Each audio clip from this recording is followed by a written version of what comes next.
Hey, good morning. Could we have the light back on, please?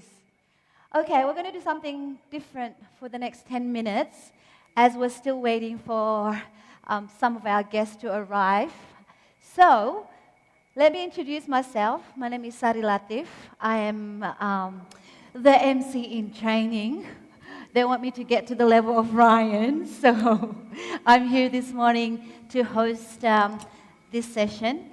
Okay, we're still waiting for 10 minutes, so I thought, just so myself also get familiar with the channel partners and all our guests, and I really, there's a saying in Indonesian, tak kenal maka tak sayang. They say if you do not know someone, then how are you going to like the person? So for this next 10 minutes, do you mind if I just walk around and ask a few of people in random what they have enjoyed so far from the summit? So if that's okay, is that okay? Everyone's awake, excited about it? No? Any winners yesterday? What did you think of that? Okay, let me see. Hi Ibu, how are you? Hi. Aku Sari, salam kenal.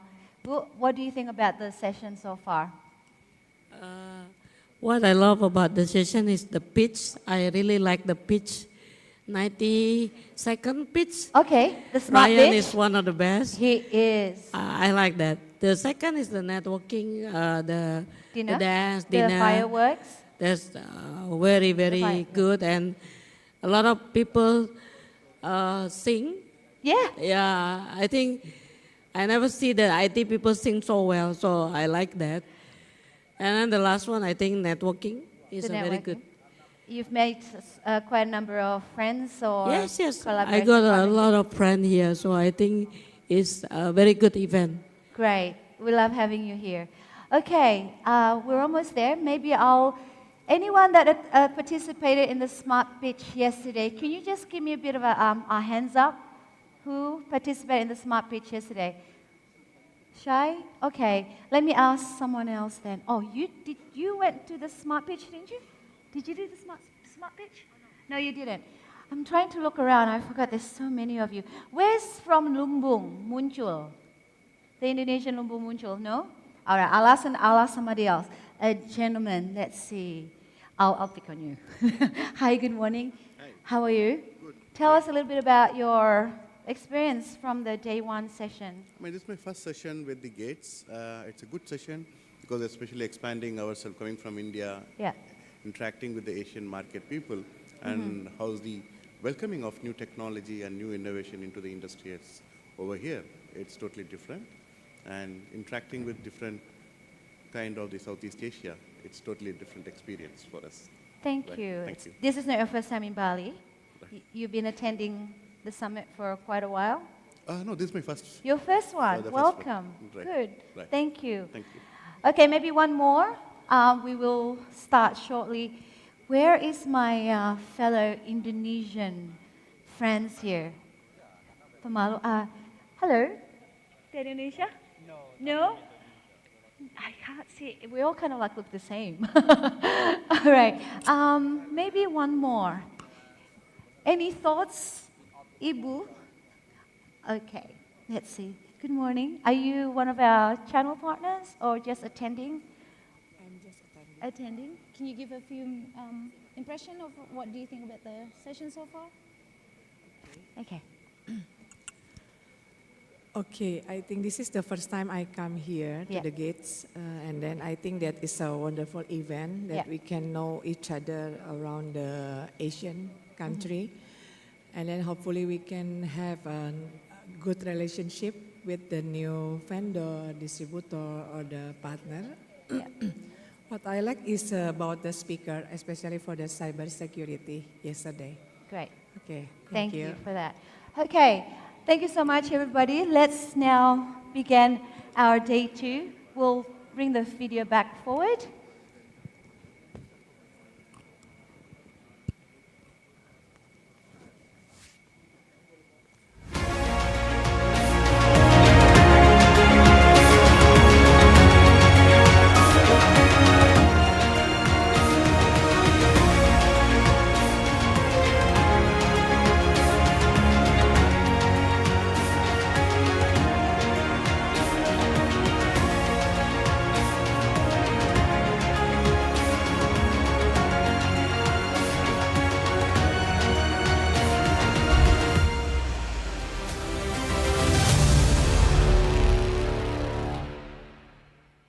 morning. Good morning. Where is the energy in this room this morning? Good morning, everyone. That's better. Oh, what a wonderful day today. We had a beautiful, beautiful day yesterday. I hope everybody has enjoyed last night networking dinner. So I would like to welcome you officially to day 2 of the Gates Southeast Asia Enterprise Channel Summit and Department of Science and Technology India, hosted by the ASEAN India Scale Hub 2025. If I haven't had the pleasure to actually meet you personally, I know one familiar face before I came here, which is Mr. Sachin. It's good to see you again.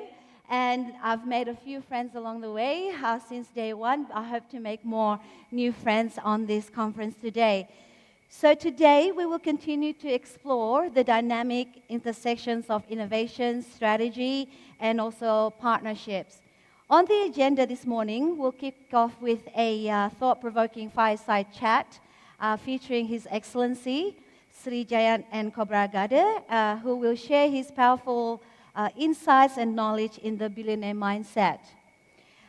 This will also be followed by high-impact panel discussions. We will have another 5 panelists discussing on this decentralization artificial intelligence and diving into how intelligence is evolving at the edge and at the core. And following that, we will also again have the Scale Up Smart Pitch. Will be hosted by our esteemed host Ryan a little later. And the Ryan table discussions, we've also got workshops for you prepared today. And the day will close in style, of course, with the awards and gala dinner. So we hope you all will enjoy today, day 2 of the summit. And now we will, of course, start with the fire chat session. Okay, with that, ladies and gentlemen, before we begin the the upcoming session, I'd like to leave you with this thought. When we admire billionaires, we often focus on their products and companies, but rarely we explore the mindset, their values, and the team principles that truly drives their success. So today, let's unlock that mindset. It is my absolute honor to introduce our first session, which is a fireside chat with His Excellency Shri Jayant Khobragde on the billionaire mindset. Please join me giving His Excellency a warm welcome on the stage.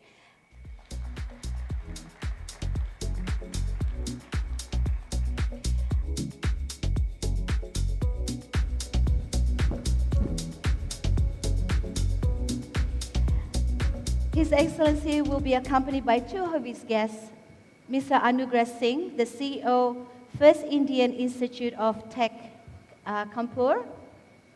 Please welcome Mr. Anurag Singh.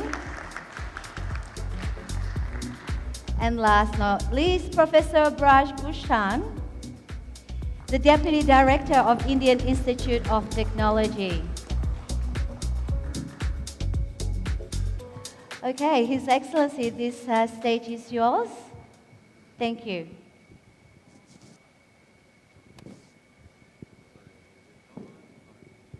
Hello. Yeah. Good morning, namaskar, and salamat pagi. So I'm very happy to see you all in such a big strength. I didn't expect, but I think the topic billionaires mindset that might have interested some of you. A few minutes back when we came in the hall, there were hardly any participants. Then I said that, okay, only those who want to billionaire, they will come to our session. So first of all, let me begin with, thanking IIT Kanpur, Dr. Piyush Mishra. He really has helped us, building this particular event, and Kosti, from the ASEAN side. They really have worked hard, to bring participation from the ASEAN side and, to construct this particular festival. Look, when we started talking about this scale hub, which, we have explained yesterday, that it doesn't stop at this particular event, but prolongs, for 1 year.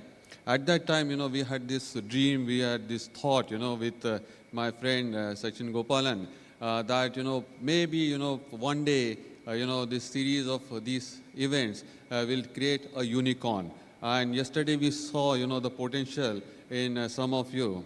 So therefore, to hack the mindset of billionaires, we have two brilliant people with us. Both of them are associated with IIT Kanpur.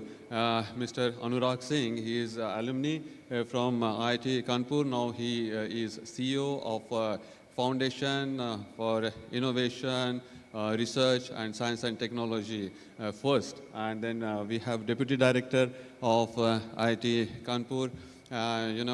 Both of them have won, many appreciations, many awards, they have many feathers in their cap. So not wasting much time, so I come to Professor Braj Bhushan, and, he is a specialist in neuropsychology. Since we are talking about mindset, so we have the most appropriate person. So, Professor, could you kindly explain, what is neuropsychology? What is the difference between psychology and neuropsychology? So, good morning, all of you.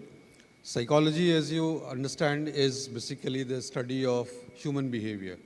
And when we talk about behavior, it's both the explicitly visible behavior and something that is hidden. So covert and overt side of the behavior. Nowadays you listen about covert operations. So behavior has always been covert and overt both because it is largely guided by two things: the situation that you are encountering and the appropriateness of the response according to you. These two things are important. But what is critical here is how the brain plays its gimmick there. So all of us have the biological brain. All of us are socially situated human beings who are calibrating their response according to the situation one is encountering.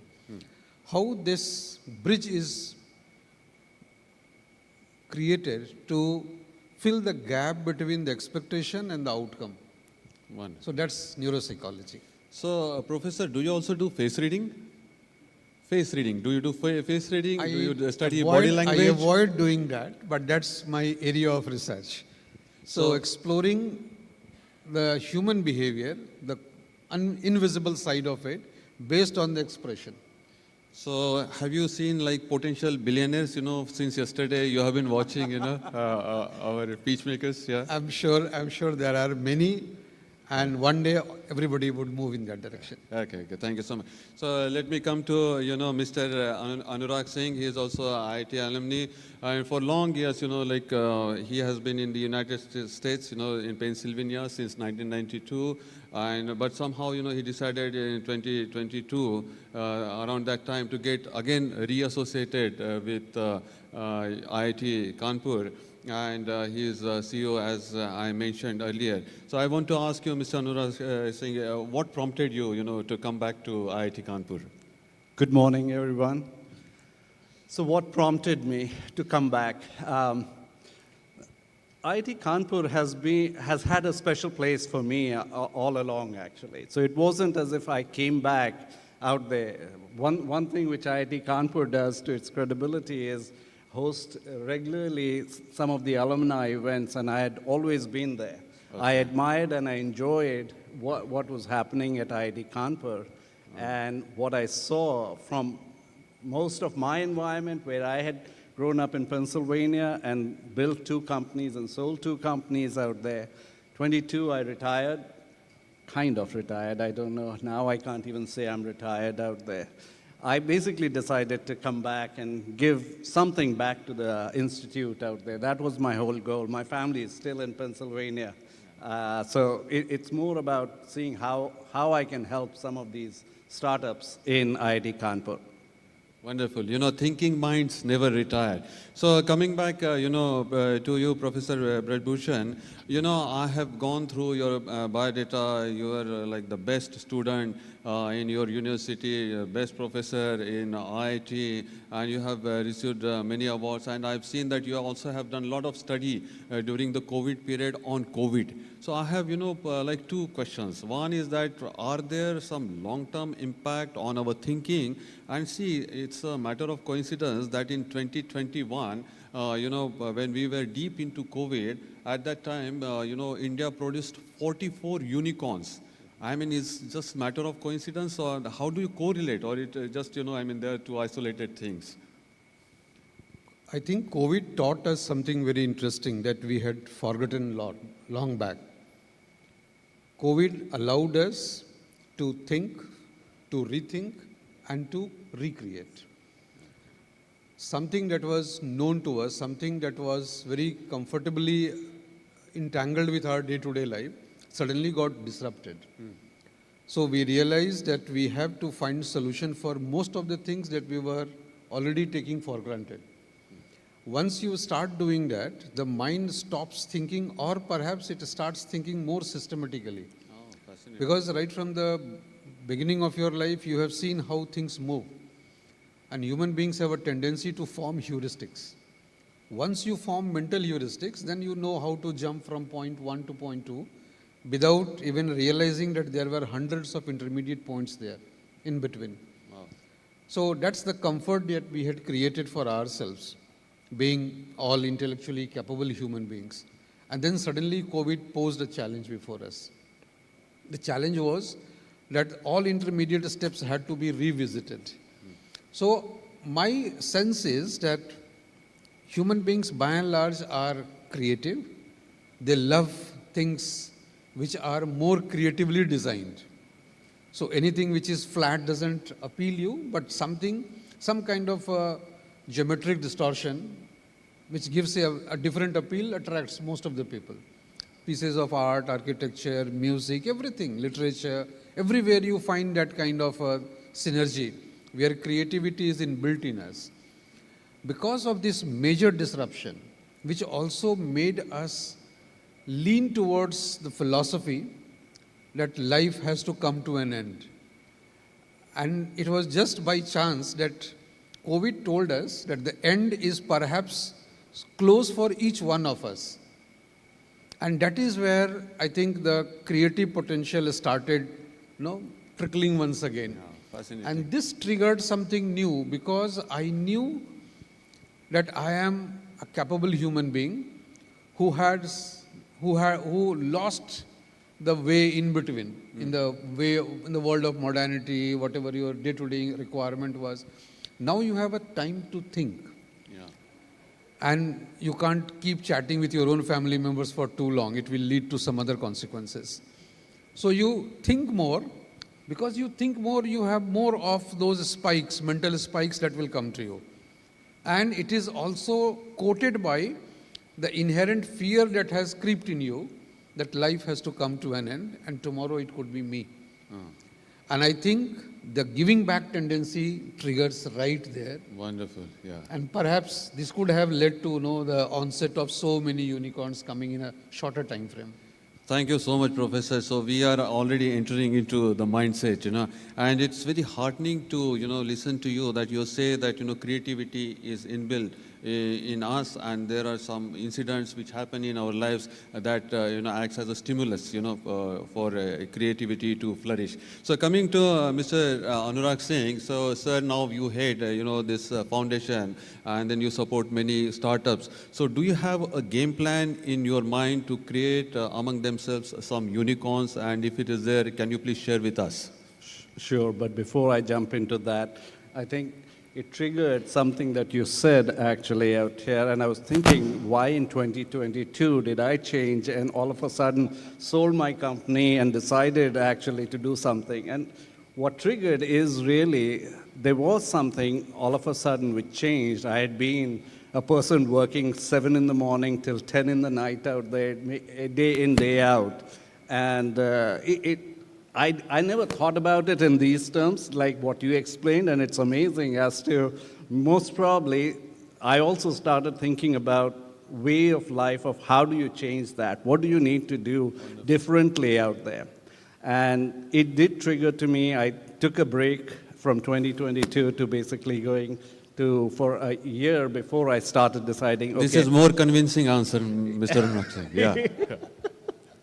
Now I can relate to it, actually. So I never thought about it in those terms, actually. So, but coming back to what you asked, actually, one of my goals as I started thinking about it was as to how can I give back? What can I do from my experience and learning for more than 30 years of building a business, creating it from grounds up, from zero to basically where I had no support structure, and I wish I had the right support structures that IIT Kanpur and a number of incubators today provide. And if I had, I could have done something most probably differently than what I did. And that reflection actually helped me think through as to what I need to do to help some of these startups out there and bring them to a level where they can actually grow. So going back to your question about do I have a game plan out there?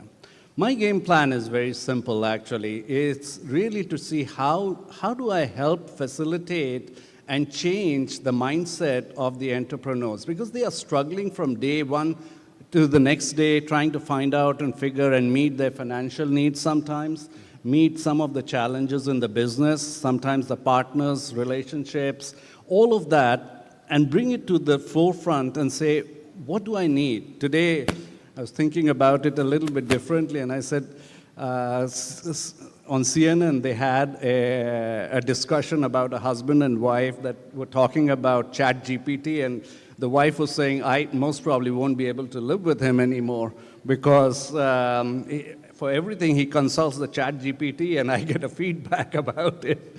So looking at it out there and thinking about everyone needs help, because it's very lonely when you are at the top, at the CEO level. You need to be in a position to go back and consult and talk to someone. And I want to be that person as I'm helping the incubated companies at IIT Kanpur, where you can be a sounding board for them. Yeah, thank you so much, Mr. Singh. So again, you focused on the mindset. See, when we were thinking about, this particular session and idea, what was in my mind? That, when we talk about the mindset, it was not about, the hand-holding, the incubation, accelerators, product, then marketing, and using social media, etc. Maybe that there was a German sociologist, Max Weber. He wrote a paper called as Protestant Ethics and Rise of Capitalism. So what he said that, he studied these different sects, and he found that one particular sect, Calvinist, they were the richest people in Europe. So he studied their value system, and he found some amazing facts that, they always have, gave dignity to labor. They thought that, working hard is like, it's a service to God. They were not into, showing off. So they were reinvesting. And they also thought that, if I'm successful in this life, it means this is an indication that my seat in heaven is secured. So, so that's what, the conclusion of Max Weber, that the value system, how do you think, that matters, how do you perform in life. So, I have gone through many podcasts and, read some material on internet, but, I want to consult to brightest brains of India about, what kind of value system, maybe they are inherent values or maybe they are acquired, so are required, for this particular mindset. And, through my whatever superfluous study, I found, 3 recurring themes coming up. One is that vision, mainly long-term vision. Secondly, it is about team building. And third is about legacy. So, I would like to, discuss 3 particular, these values, these 3 themes with the panel. But if they have to, they want to add some other value, they're most welcome. So we come to, the vision part of it. So vision is, whether the individual is already imagining, the things happening at that scale. How does that happen? So we can start, with Mr. Singh and then go to Professor Bhushan. So vision is very interesting, and especially from the billionaire's mindset when you talk about it. It's not about thinking just that it is all about financial aspect of becoming a billionaire. Absolutely. And when you look at it and you talk about what's the vision, for a billionaire, those who have come up in that, it's always the big, audacious idea. It's about changing something in life completely, something that nobody else believed in or thought it was impossible out there. And I think changing that and following that vision and having a passion to drive and get to that next stage where they can actually make a difference. Not just for 1 or 100 or 1,000 people, but sometimes for the millions, hundreds of millions of people. And that basically is the whole mindset. It's not about having a personal goal of I need to become a billionaire. It will automatically come if you follow your passion, if you follow the big audacious idea and take it to completion. I think that's really the key when we all talk about vision and planning. Wonderful. So money is basically a byproduct. Yeah. Absolutely. Money is a byproduct. It will come to you if you basically follow your passion out there. Absolutely. So, Professor, please. I fully agree with what Anurag said right now. We have, I would say, sometimes a clarity about our vision. Sometimes the vision gets blurred. It happens in life. But one thing is very clear, that if you have a long-term goal and if you can see through, that will allow you to at least navigate the route that you think is most satisfying for you. Human beings by default are happy-go-lucky kind of people. Although we hear about all negative terms, depression and other kinds of negativities, but largely we are happy-go-lucky kind of people. What makes me happy? That I can see through. I have a tunnel to look at, and I can, although I am at one end, I can see through the other end. And if I am capable of doing that, then of course I would have a high resolution image of the possible problems that I look at in the world, and then I think of an anticipatory problems that can be solved through my intervention. Human beings are extremely happy if they are able to resolve any of the issue that is faced by the society at large. And what you referred to as the value system, our values are also very nicely catered to this kind of a mindset. The groove that is socially created before us is that you have to give back to the society. You are an integral part of the society. So somewhere in the mind you have that notion that I have to give back. I started acquiring things for myself, but at some point in time you realize that I have to give back. And when you can see through and look at the individual problem, look at it more deeply, analyze it, come forward with a solution, you realize that I have given back something to the society. That makes you feel happy again. Thank you so much. So bring the solution to the existing problems, do the things with passion. Rest is, all byproduct. Right. Yeah. So we come to the next theme, which is team building. When team building, it's also a lot of, values are associated. They start with the individual, what kind of ethics he follows in his personal life, in his family life, and the team. Recently I had the opportunity to meet one of very young billionaires in, Indian billionaires in Dubai. And, he has 400 people's team. Most of them are youngsters, and half of them were calling him Bhaijan, Bhai, brother, etc. So I asked him that, look, you brought all your friends and, from India here, they're working for you. So he told me one very interesting thing. See, look, I'm not going to leave my friendship and my team, just because, I am progressing in my life. Because in every individual, there is something he can do very well. And he says that I just cash on that, So you please, I would like to, hear from you, Mr. Singh, first, about the team building, about the values, of, the ethics, and then, of course, followed by Professor. Well, I think when you think about successful people out there, what they bring together with them is the team and the people around them, the culture that they build, which survives their legacy also to some extent. When you think about not just about yourself and not about what you are currently, but also start thinking about what you're going to leave behind, I think that's what makes the difference in terms of the culture, the value, the ethics that you bring to the table when you are discussing about anything that you're doing in the business environment. And for the entrepreneurs that are looking and thinking about it, I think it is more to think about not just the incremental changes that you will make, but primarily to think about the 10 times, the 100 times difference that you will make based on what you are thinking today and how you will make that change and transition into an environment which will facilitate that. Once you start thinking in those terms, all rest actually will start following you.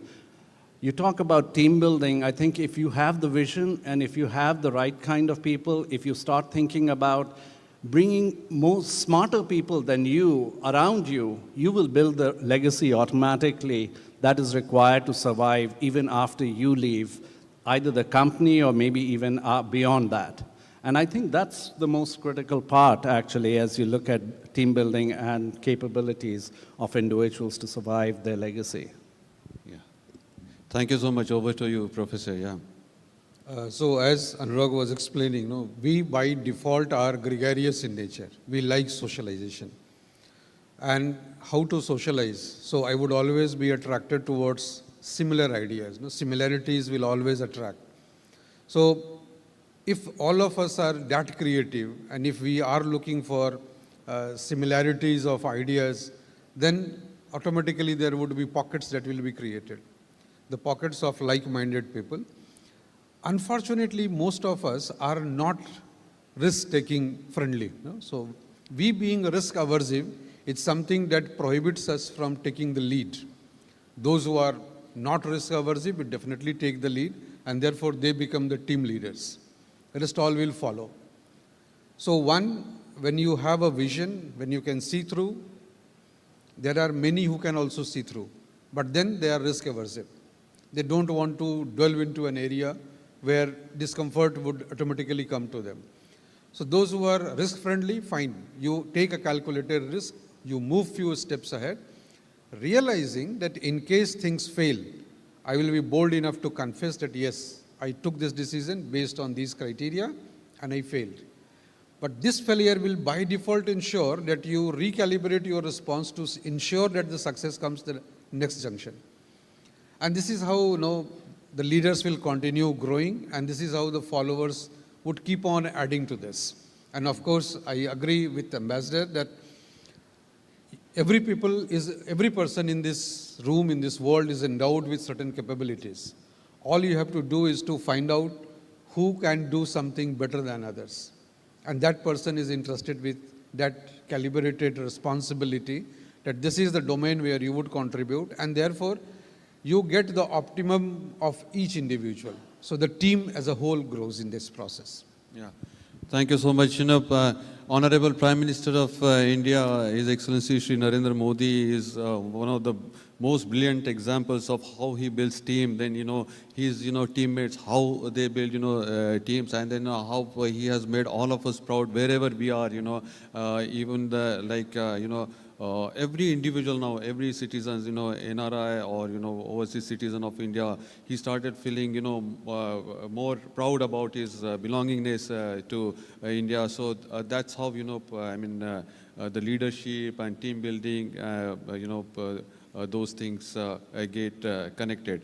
Now, Mr. Anurag Singh, you said one very interesting thing that, how vision gets connected with the team building, and then how your team, carries out legacy. So you partially already responded to the legacy part. But before coming to, the final theme, legacy, I also want you, both of you to make some comments on Atmanirbhar Bharat and, Make in India, and how, like our startup ecosystem is, contributing towards that, and how, IIT Kanpur, your particular foundation is, oriented towards that.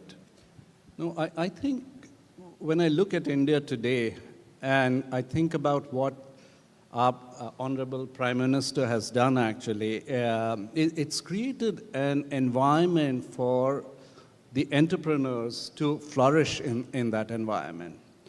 And I heard yesterday we were talking about how India right now has about 180,000 startups out there. That's an amazing system that most probably will self-feed itself to continue to grow now.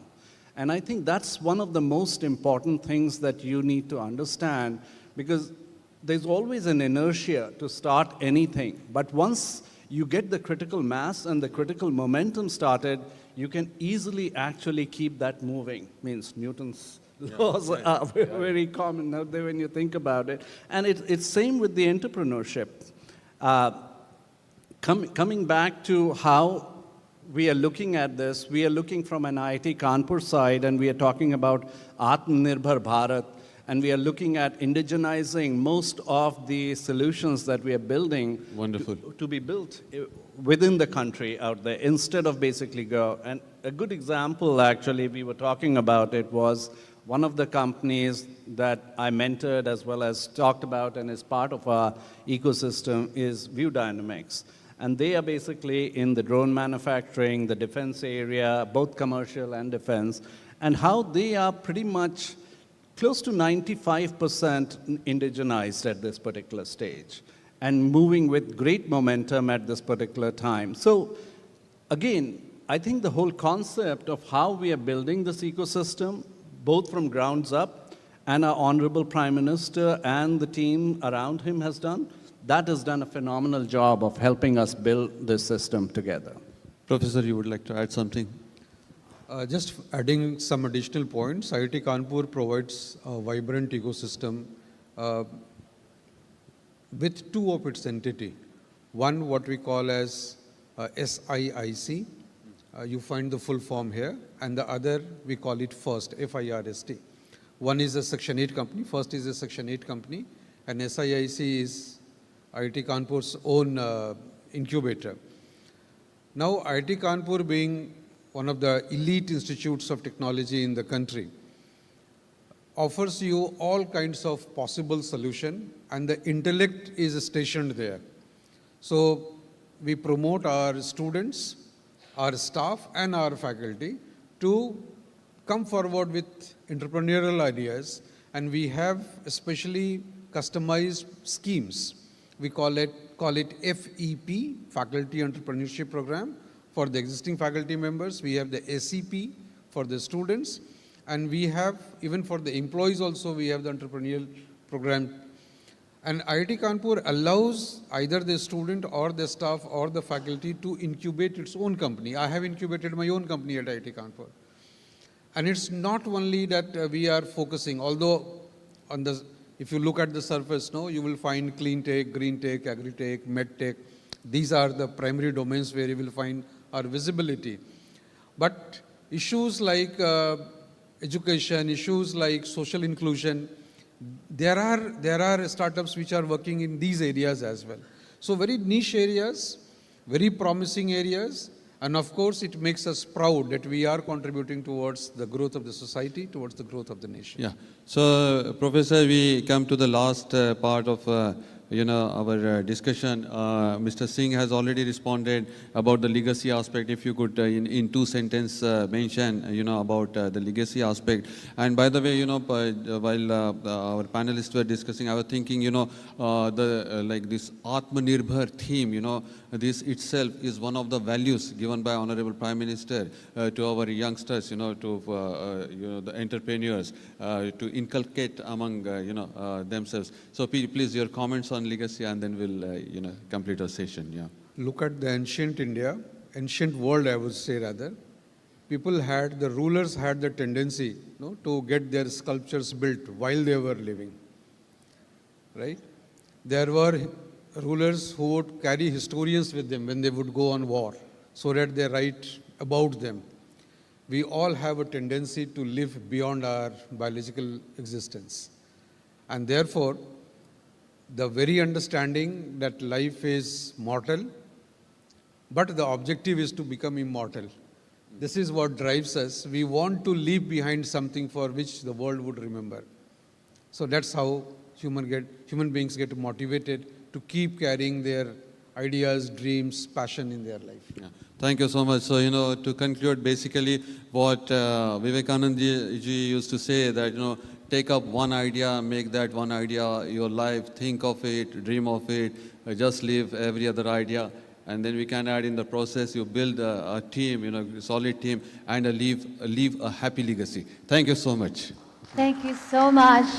Thank you, His Excellency. And guests, if you just stand up, we'll take a photo.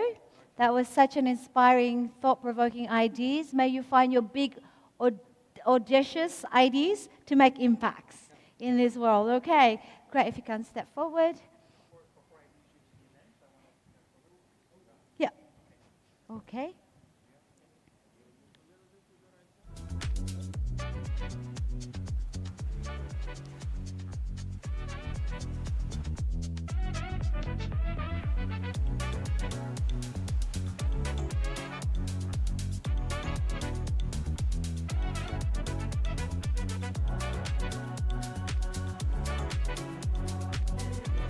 Thank you. Once again, ladies and gentlemen, please give a big warm of applause to the Fire Chat session that we've just concluded. Quite inspiring. We still have more to come for today.